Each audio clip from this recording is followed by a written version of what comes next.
रूस की जानिब से यूक्रेन पर हमले को 13 दिन हो गए हैं और गुज़श्ता 24 घंटों की ताज़ा तरीन सूरत-ए-हाल मज़ीद बदतर होती जा रही है। यूक्रेन ने दावा किया कि रूस की जानिब से ज़ेर कब्ज़ा शहरों पर हमले शहरियों के महफूज इनखला से रोक रहे हैं। यूक्रेन में हज़ारों अफराद बिजली से महरूम हैं और यूक्रेन के साहिली शहर मारियुपोल में खुराक और पानी की शदीद किल्लत पैदा हो गई है।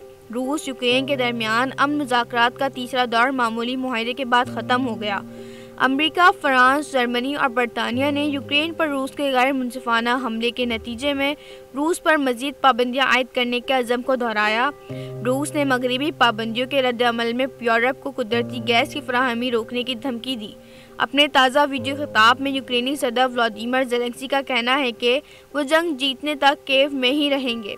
कोका कोला और मैकडॉनल्ड को रूस से अपने कारोबार को ख़त्म ना करने पर सार्फिन के मुमकिना बाइकॉट का सामना करना पड़ सकता है। यूक्रेन ने खार्किव के करीब लड़ाई में रूस के आला फौजी कमांडर की हिलाकत का दावा किया, ताहम इस दावे की आज़ादाना तस्दीक कोई नहीं कर सका।